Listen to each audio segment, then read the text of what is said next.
The Sahara Desert is like a Mad Max movie. Scorching heat, endless dunes, and an overall barren wasteland. A place where no one could live, right? Well, forget all you know about it.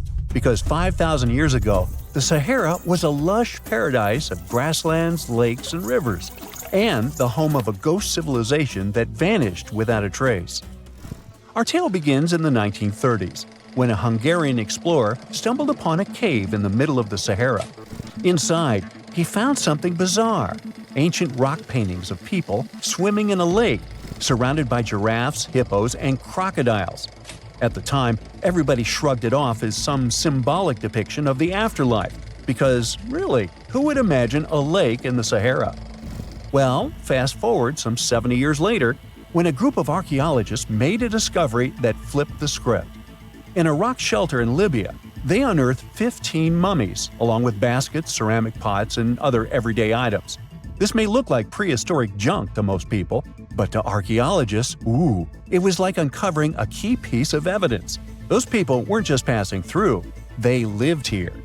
You see, those weren't just any mummies. They were some of the oldest naturally mummified humans ever found, dating back over 7,000 years. Take that, Egypt. Two of them still had readable DNA, preserved thanks to a rare natural mummification process, almost a miracle considering the Sahara's climate's ability to turn everything into, well, beef jerky. Scientists struggled to understand where those mummies came from for a while, because the mitochondrial DNA they recovered was not helpful at all. But thanks to scientific progress, they eventually managed to do a full genome analysis that revealed some weird secrets.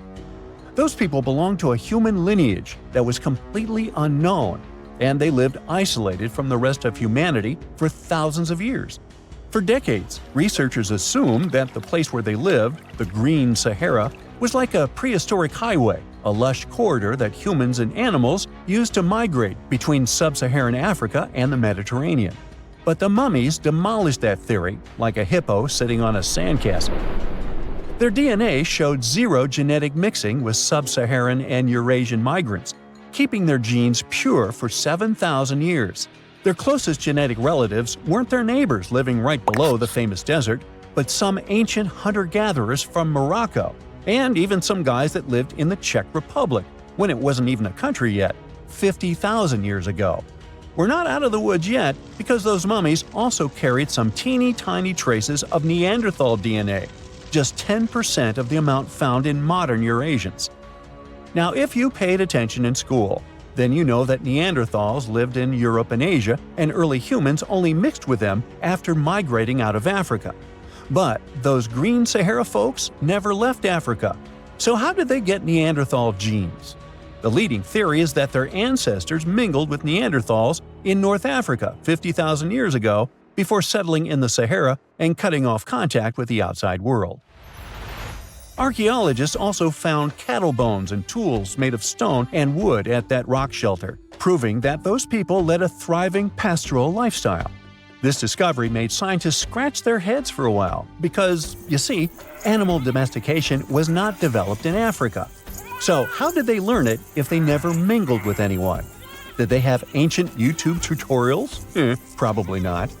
The researchers believe they must have traded knowledge with neighboring groups, but just knowledge, no saliva. It's almost too hard to believe that no outsiders mixed with them. After all, who wouldn't want to live in a thriving civilization in the middle of a green paradise, drinking milk, eating meat, and even using animal blood as a protein source? Ooh, yummy. They didn't have to hunt for every meal, thanks to their livestock, and the abundant water made life pretty sweet. And yet, they never married outsiders. Why? Maybe it was a cultural choice to never date outside their own group. Or maybe the landscape itself kept them isolated. This is where scientists place their bets. They believe that the dense forests and rivers that existed in the Green Sahara acted like nature's no trespassing sign, creating a geographical barrier that isolates animals, plants, and whole societies. This isolation is the reason why their genes were so unique. These guys weren't swapping spit with anyone else. But this genetic time capsule almost didn't survive. For most of the last ice age, the Sahara was even harsher than today, a true dead zone where humans couldn't survive. 70,000 years ago, even the toughest people disappeared, retreating to the Nile Valley and the Mediterranean coast. Why? Because Earth was a climate bully. Massive glaciers stole all the moisture, weakening monsoons until rain clouds barely reached North Africa. Then came the knockout punches. Armadas of icebergs flooded the North Atlantic, triggering devastating droughts each time. This was the Sahara's ultimate keep-out era.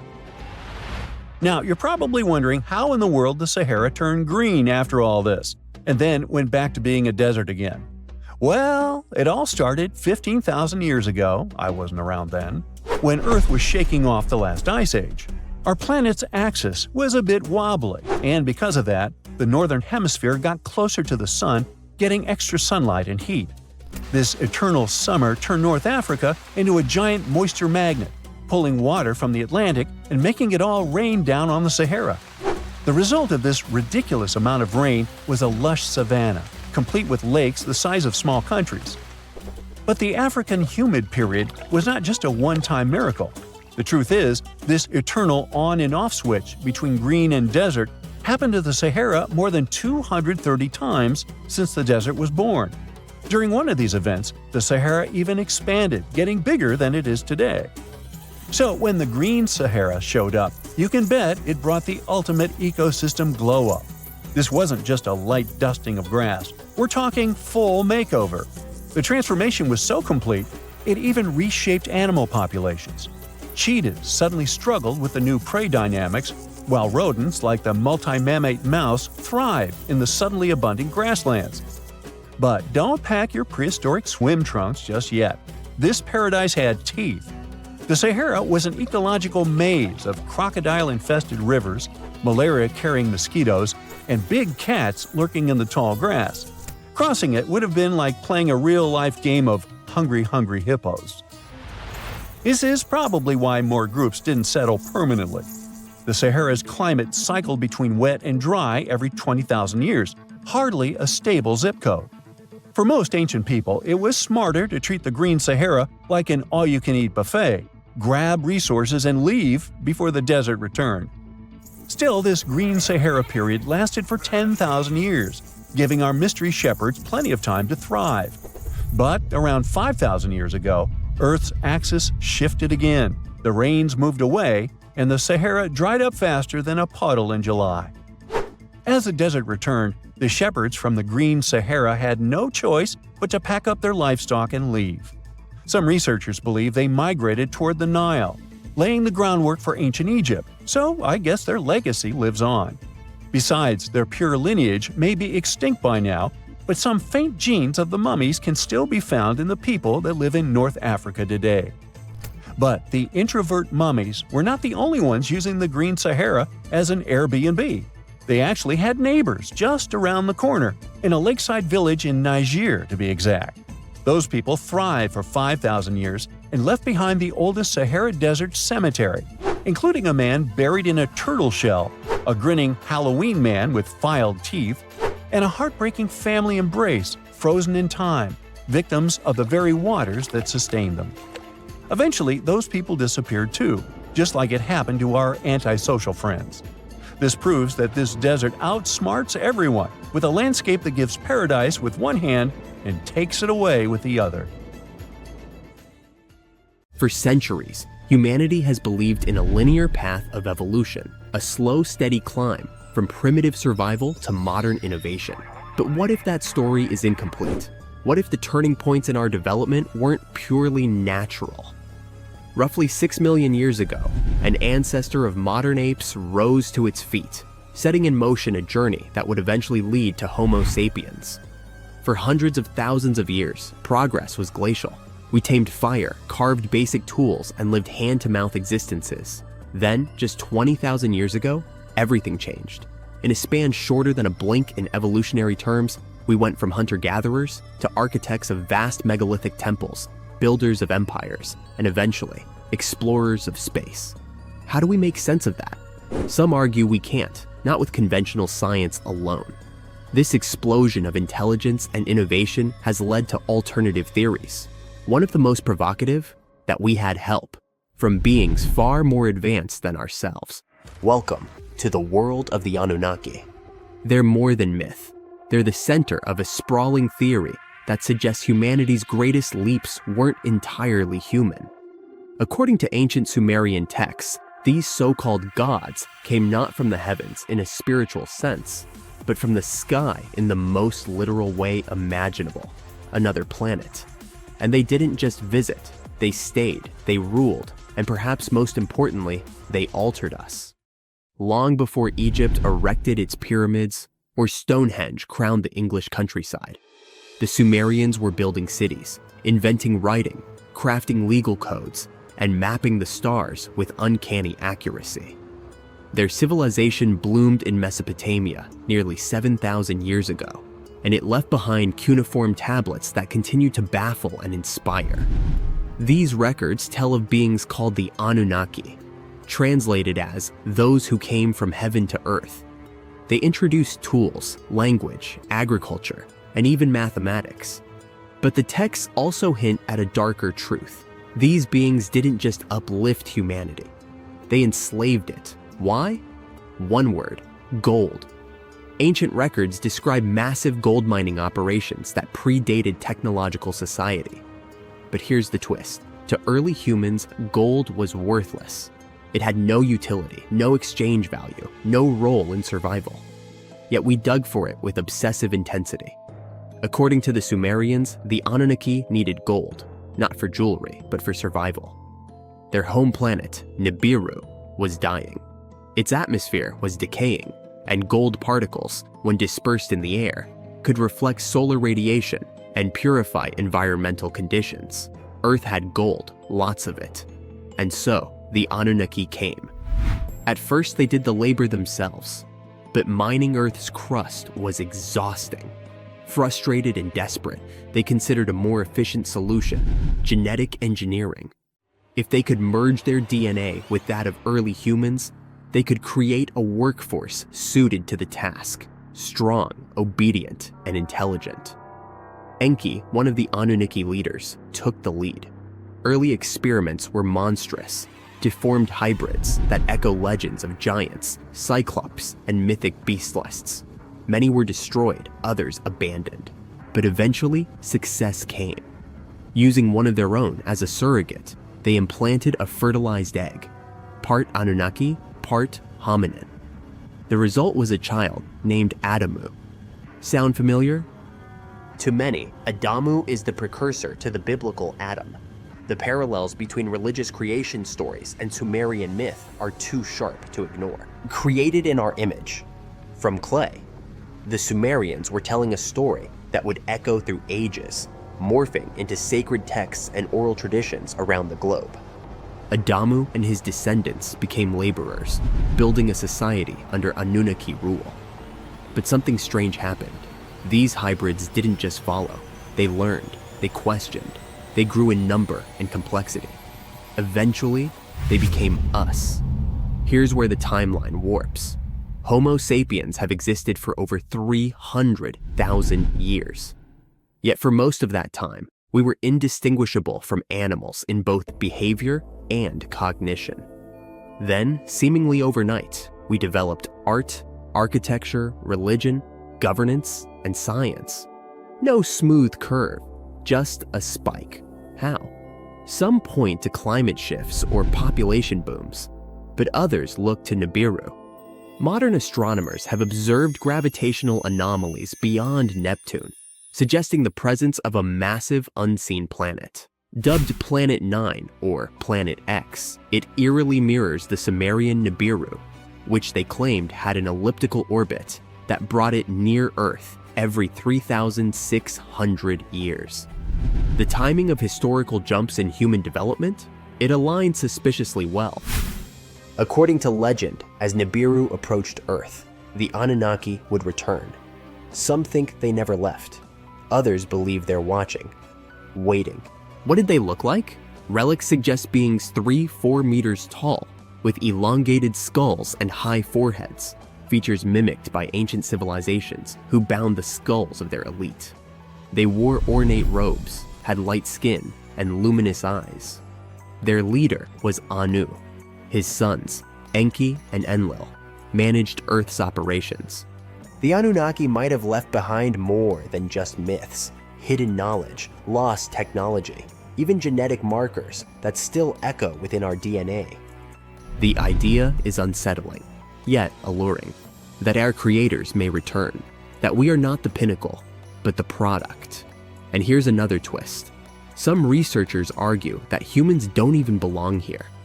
In the book, Humans Are Not from Earth, anomalies in our biology are explored. Why are we uniquely vulnerable to sunlight? Why do we suffer chronic back pain? Why are childbirths so difficult? Every other species fits perfectly into Earth's environment. We arguably do not. Could it be because we're hybrids? Part Earth, part something else.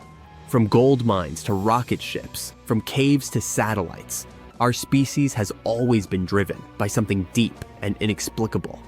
Maybe it's curiosity, maybe ambition, or maybe, just maybe, it's a buried memory of where we came from and who made us.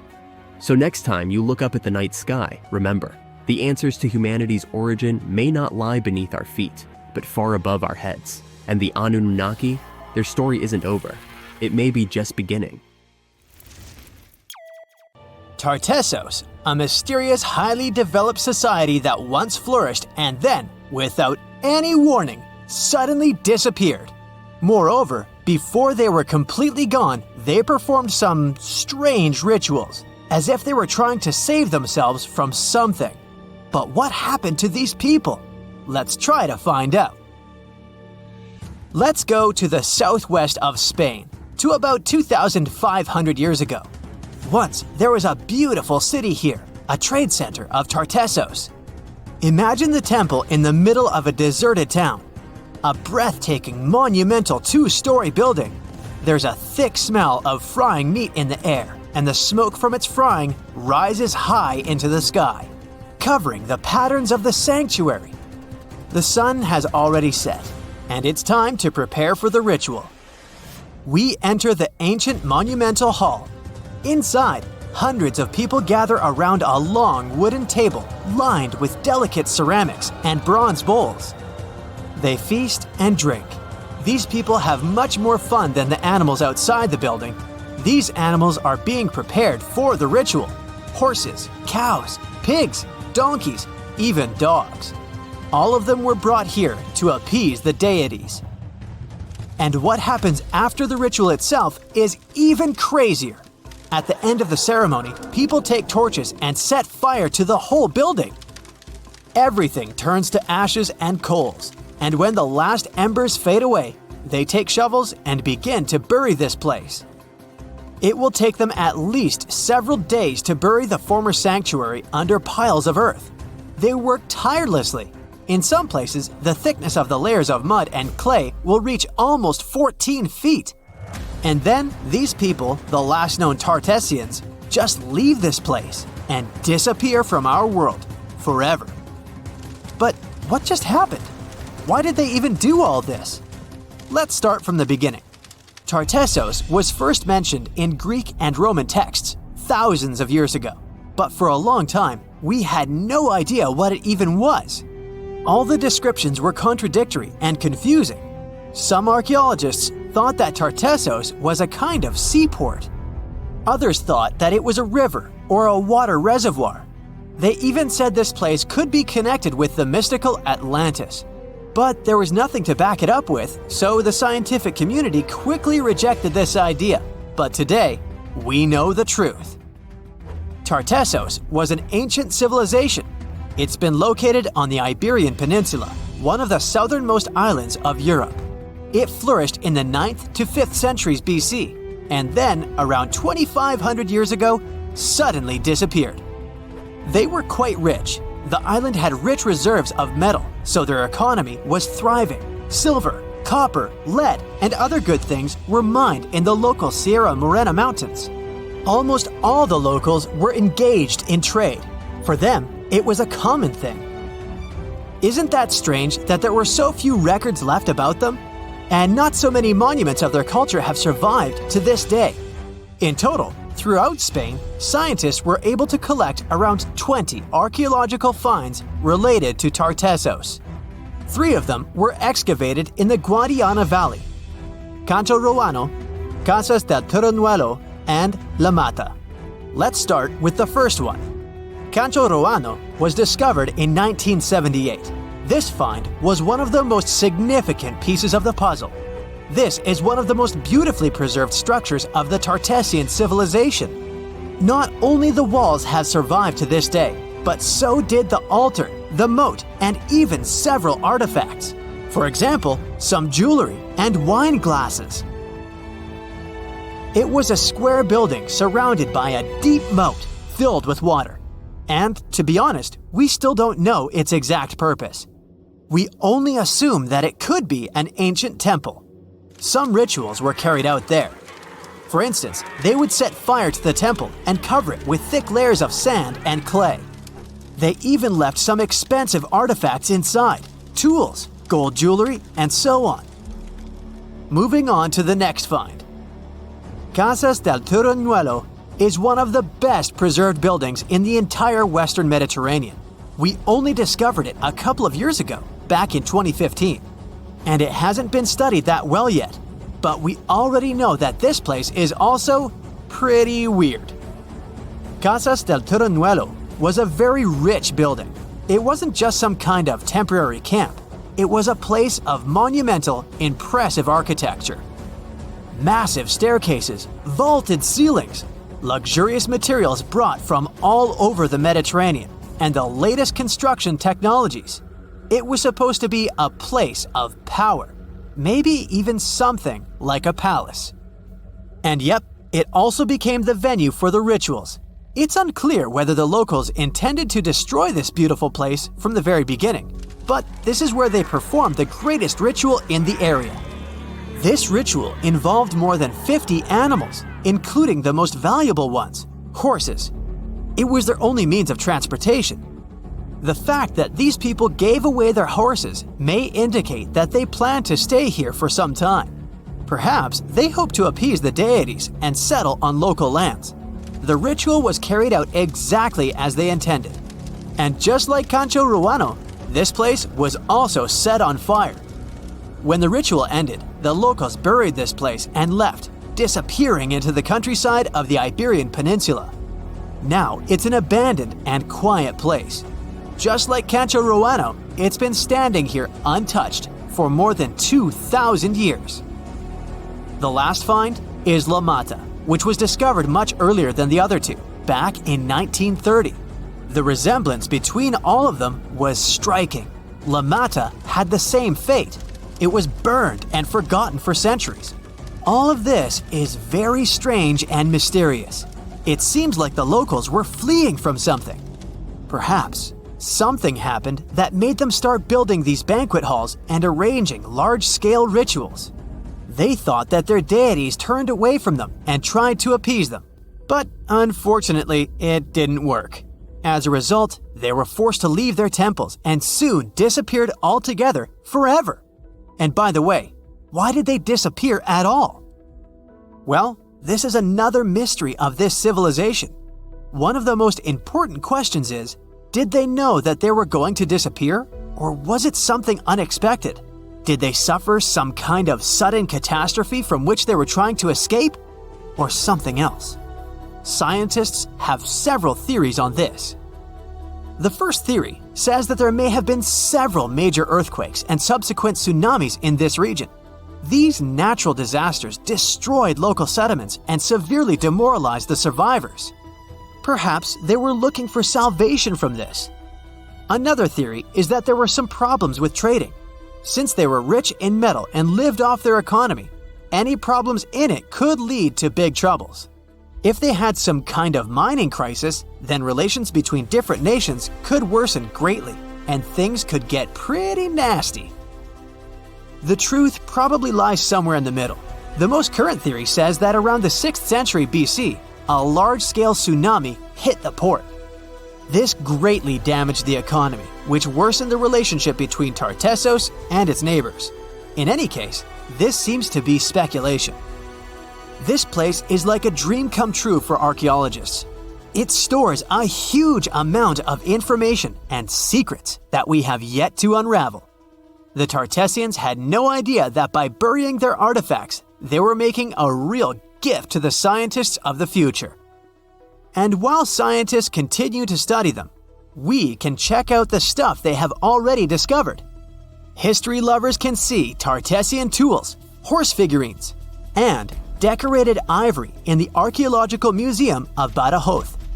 Let's hope that in the future, scientists will learn more interesting things about this civilization, and we'll finally find out what happened to them. Now, we wouldn't call this island mystical unless there were tales of giants living here. The island of Gozo in Malta is the backdrop of an ancient legend.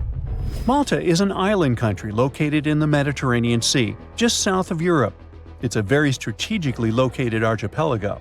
Throughout history, it was ruled by many different societies, such as the Phoenicians, Greeks, Romans, and Carthaginians. One cold night, thousands of years ago, a farmer noticed the sky turn orange, then red, when he heard a loud thump. Although the ground seemed to be moving, this wasn't an earthquake. When he looked toward the woods, he saw a giant silhouette, taller than the trees. As he fearfully approached, he realized it was a woman, a giant woman. She introduced herself as Sansuna. Unlike the terrible giants of many tales, Sansuna didn't want to exterminate the human race. She was loving and caring. She told the farmer that she and her people could help protect their land from invaders. The locals were pretty interested in this offer. Since Malta is located in an important commercial route, it was constantly being invaded. The story says that Sansuna settled in Malta, and sooner rather than later, she was moving things around.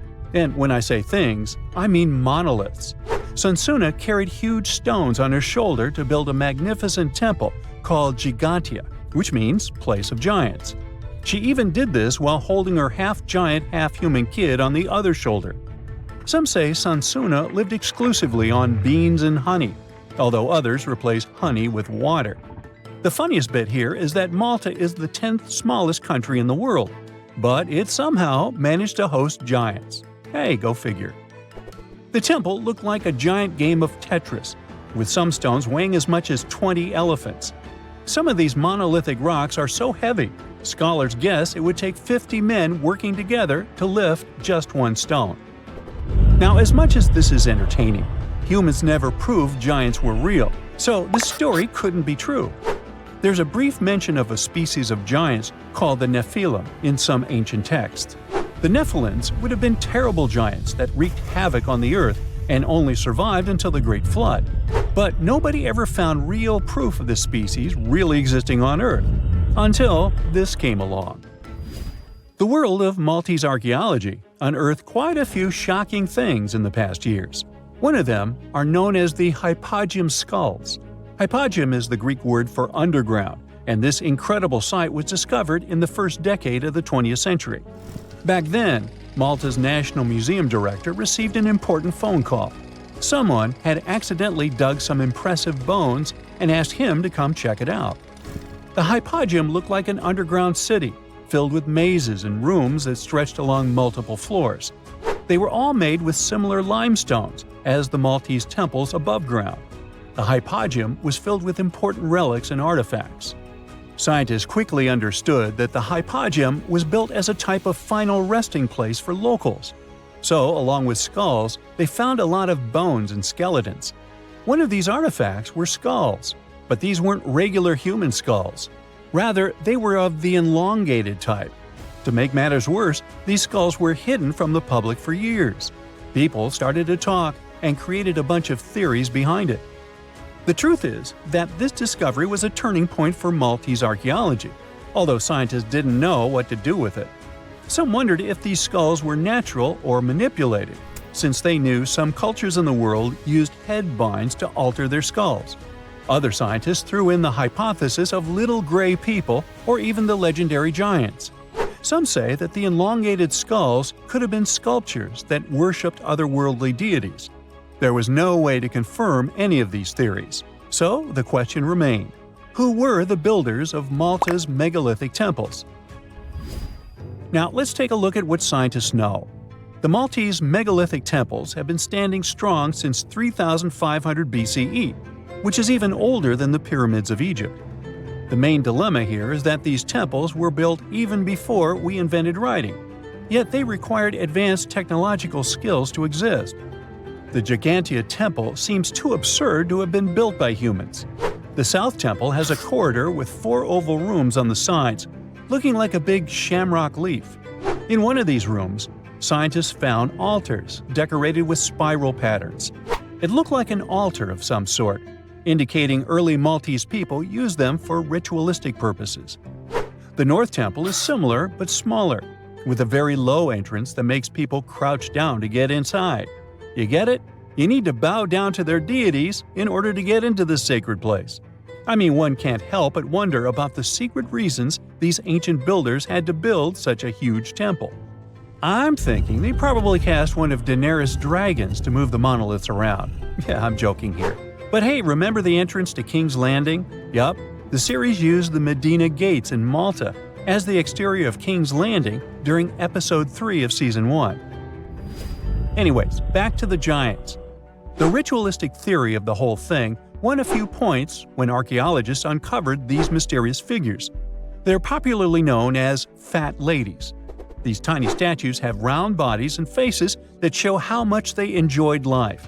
They kind of look like a miniature Sunsana, the giantess we talked about. Scientists believe these were statues that celebrated well-being and prosperity. It does prove that the people of the time had advanced craftsmanship skills, and they were pretty intentional with their constructions and art manifestations. One of these statues is known as the Sleeping Lady. This Neolithic piece of art depicts the figure of a large woman lying on her side sleeping. After studying it deeper, scientists guessed this statue was meant to represent the Great Reaper. It was found in the hypogeum, which we now know is a huge resting place. This specific statue is different from all the other fat ladies, starting with the hair and the embroidered skirt. Then there's this statue. This is supposed to represent an 8-foot-tall woman and the rim of her skirt. She was discovered in the most unusual of ways. A farmer was trying to plow his field, but he kept hitting large blocks of stone. All the way back in 1915, the farmer called Malta's National Museum director and asked him to come check it out. Some think this is all the proof you need to confirm that Sunsana was real. Others aren't all that sure. But that's not all. The place where this giant statue was buried revealed one of Malta's most impressive archaeological sites, the Tartessos temples. The temples were made from limestone blocks. Some are 20 feet tall and weigh around 20 tons. Zamet, the museum director, kept digging and discovered multiple sites made of megalithic stones. All of them supposedly built by Stone Age farmers, all stranded on a remote island in the Mediterranean Sea thousands of years ago. It just doesn't make sense. I mean, look at these temples in Manidra. This is probably the world's earliest calendar. On the equinoxes, the sun passes directly through the main doorway, straight down the central axis. On the solstices, there are 2 superb variations. During the summer solstice, the rays fall on the edge of the megalith to the left of the doorway, and during the winter, the rays fall to the right side of the doorway. It's astronomical precision at its finest. And what about the structures in the Hall Tartessos that we've already talked about? This complex is the oldest one in all of Malta. It was built with the purpose of doing animal offerings to deities. Scientists confirm this by unearthing numerous animal bones buried in the soil. They also found a great collection of spirals, indicating that the locals also used this temple for ritualistic purposes. Overall, there are 7 megalithic temples in Malta, each more impressive than the other. Scholars keep on digging to see if they can uncover the truth, much like researchers do with the pyramids of Egypt, the lost Mayan cities in the Americas, and other sites. Earth is 4.5 billion years old. Modern humans, we've only been around for about 300,000 years. So what was happening on our planet before we showed up? Was it just empty? Or could there have been other advanced civilizations that came before us? Civilizations so ancient that all traces of them have been wiped away. This is the heart of the Silurian hypothesis, a fascinating scientific thought experiment proposed in 2018 by astrophysicist Adam Frank and climate scientist Gavin Schmidt. They asked a simple but mind-blowing question. If an industrial civilization existed on Earth millions of years ago, would we even be able to tell? The hypothesis is named after the Silurian period, a time over 400 million years ago when life was thriving in Earth's oceans. But the name is also a nod to Doctor Who, where the Silurians are an ancient reptilian species. It's a clever way to frame the idea, but the science behind it is serious. So, if there were advanced civilizations before us, where are all the ruins, the tools, the skyscrapers? Well, that's the thing. Earth is a master at recycling itself. Our planet is constantly changing. Mountains rise and fall, oceans become deserts, and entire continents shift over millions of years. Processes like plate tectonics, erosion, and volcanic activity are like nature's cleanup crew. Think about it. If humanity disappeared today, how long would it take for all traces of our civilization to vanish?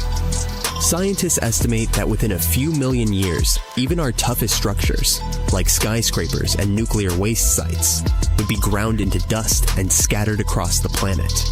So, if our civilization can disappear so completely, what chance do we have of finding evidence of one that existed hundreds of millions of years ago? This is where Frank and Schmidt's idea gets really interesting. Instead of looking for physical evidence, they proposed searching for chemical fingerprints in Earth's geological record. For example, carbon isotopes. Burning fossil fuels changes the ratio of carbon-12 to carbon-13. If an ancient civilization used industrial processes, we might find these anomalies in ancient rock layers. Nitrogen levels. Synthetic fertilizers could leave behind unusual amounts of nitrogen-15. Radioactive isotopes. If they used nuclear technology, we might find traces of plutonium-24 or iodine-129. Elements that don't occur naturally in large amounts. But here's the catch. Natural processes can also produce similar chemical signatures. For example, massive volcanic eruptions can release huge amounts of carbon dioxide, altering isotope ratios. So, how do we tell the difference? One of the key pieces of evidence Frank and Schmidt looked at was the Paleocene-Eocene thermal maximum, PETM, a period about 56 million years ago when Earth's temperature spiked by 5 to 8 deep C. This event released a massive amount of carbon into the atmosphere, similar to what humans are doing today. Could this have been caused by an ancient industrial civilization? It's a fascinating idea, but most scientists aren't convinced. The PETM was likely caused by natural processes, like volcanic activity or the release of methane from ocean floors. Plus, the rate of carbon release during the PETM was much slower than what we see today. So, if the PETM wasn't caused by ancient factories, what other clues could point to a lost civilization? Some researchers have suggested that dinosaurs might have been more advanced than we think. Take the Troodon, for example. This small bird-like dinosaur had a large brain relative to its body size, binocular vision, and grasping hands, traits that suggest it could have been capable of complex behavior. Paleontologist Dale Russell even speculated that if dinosaurs hadn't gone extinct, Troodons might have evolved into intelligent, human-like creatures he called dinosauroids. But let's be real, even the smartest dinosaurs were probably nowhere near building cities or launching rockets. So, what about something even stranger, like a civilization based on fungi? In 2000, a Japanese biologist named Toshituki Nakagaki conducted an experiment that blew everyone's minds. He placed a slime mold in a maze with a sugar cube at the end. Within hours, the mold figured out the shortest path to the sugar without a brain. This raises a wild question. Could fungi or other simple organisms have formed some kind of ancient intelligent network? If so, their civilization would leave behind no physical traces, just subtle chemical clues. Of course, not everyone is on board with the Silurian hypothesis. Critics point out that There's no direct evidence. No tools, no buildings, no artifacts. All the proposed chemical traces could be explained by natural processes. Evolution makes it unlikely that any species before humans could have developed advanced technology. So, was there an ancient civilization before us? The answer is, we don't know. But the Silurian hypothesis isn't really about proving the existence of lizard people or dinosaur engineers. It's about challenging our assumptions and asking, what don't we know about Earth's history? And who knows, maybe one day we'll discover a clue that changes everything. At some point in its long and very interesting history, our dear planet Earth was sort of snoozing, just doing its planetary thing, spinning around the sun. And then, bam, life starts getting fancy. Plants and animals start strutting their stuff, showing off their complexity.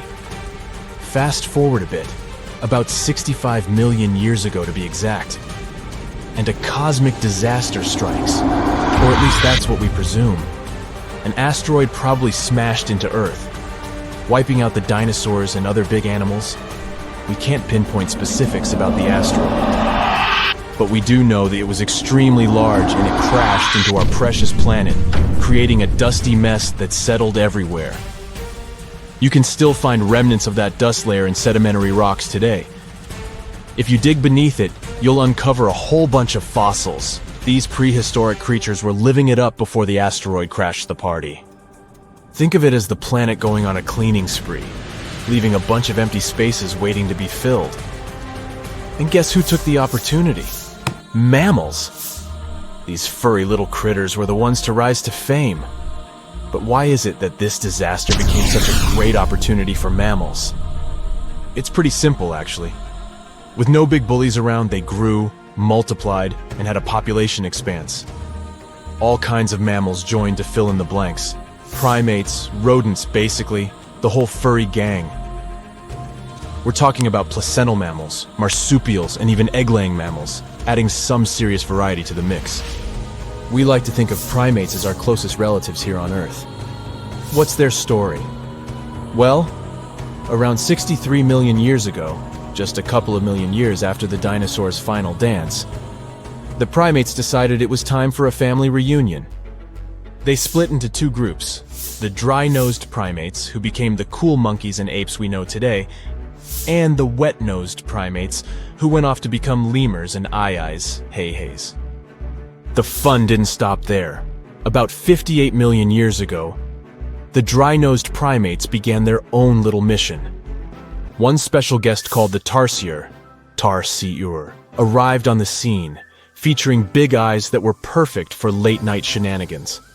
This Tarsier took a different path from its primate relatives, embracing its unique niche and evolving separately. To this day, the Tarsier is the only primate that feeds exclusively on meat. These little guys have a taste for insects, small birds, rodents, and even lizards. But that's not all that makes them unique. Their eyes are twice the size of their brains. Also, their heads can do a full 180-degree spin, just like an owl. Because of their features, the Tarsiers are the true kings and queens of the night. With their superpower of ultrasonic tracking, they can spot their prey instantly. Plus, their legs and feet are like springs ready to launch them into action. They've got this special ankle bone called the tarsus, which gives them those epic leaping skills. Hence the name, if you were wondering. But let's leave these little critters to rest and get back to our story, shall we? About 55 million years ago, the Earth cranked up the heat, literally. This sudden hot pod was a bit too much for many deep ocean dwellers and plants to handle, and they bid their farewells. But hey, every goodbye is an opportunity for something new, right? The oceanic mammals known as cetaceans, saw their chance and took it. They splashed into those empty niches, becoming the rulers of the sea. In this category of creatures, you can find the blue whale and the dolphin. A special primate guest made an appearance around 47 million years ago. Scientists now affectionately call the fossil of such a creature Ida. This little wonder caused quite a stir. Initially hailed as the missing link in human evolution. But here's the hilarious part. It turned out Ida was not one of us dry-nosed primates, but a cheeky wet-nosed one. Moving forward to 40 million years ago. This is when another big event happened in the primate world. The New World monkeys, our distant cousins, decided to take a different path and branch off from our lineage of Old World monkeys. They packed their bags and set off to conquer South America, where they're still living it up today. What's the difference between the two, you might ask? Well, one crucial thing that sets them apart is the fact that the Old World monkeys had nostrils that pointed downwards. Around 25 million years ago, another troop of apes entered the scene, and these guys had something special: the lack of a tail. These unique creatures would go on to become our closest relatives. We're talking apes and great apes, the cool gang who share a whole lot of genetic similarities with us. The first ape to break free from the monkey madness was the gibbon. About 18 million years ago is when this little acrobat swung into the picture. A few million years later, the great apes made their grand entrance too. Orangutans were the pioneers, venturing into the wilds of southern Asia. We're getting closer and closer to the present. It was 7 million years ago when the great apes took a major fork in the evolutionary road. One path led to our ancestors, the future Homo sapiens, and the other path led to chimpanzees and bonobos. These two primate branches remained united for a few million years before finally going their separate ways. 5.6 million years ago, a game-changing ape called Ardipithecus made its way into our evolutionary history. It had a special talent, bipedalism. That's right, this was one of the first apes to walk on 2 feet, probably making its primate buddies raise an eyebrow or two. The real showstoppers, however, arrived around 4 million years ago, the Australopithecus crew. These were the earliest members of the Hominina hominina subtribe, our tribe. What made them so special? Well, probably the fact that they brought some serious tools to the game. Stone tools, to be precise. It seems that at some point in their evolution, these clever primates started using stones to make their lives easier. Now here comes a crucial turning point in our story. About 2 million years ago, our ancestors faced a food shortage. Survival of the fittest was the name of the game, and 2 strategies emerged. Group 1 went for stronger jaws, allowing them to chomp on tough foods like nuts. Group 2 had a different idea. They opted for weaker jaws, but bigger brains. They wanted access to a wider range of food options. Obviously, the bigger-brained group took the prize. And here's where our gang comes into play. Around 2.5 million years ago, a type of primate also known as handyman made its mark on history. These clever beings had larger brains and knew how to put those neurons to good use. About 1.9 million years ago, a new star emerged, Homo erectus. These creatures not only walked upright, but also had brains that were almost twice the size of the handyman's. They took the world by surprise, becoming the first of our direct ancestors to venture out of the African continent. They even knew how to tame fire. Approximately 700,000 years ago, the world witnessed a culinary revolution. The earliest evidence of cooking appeared. And around 500,000 years ago, our ancestors decided it was time to become a bit more fashionable, donning the first evidence of clothing.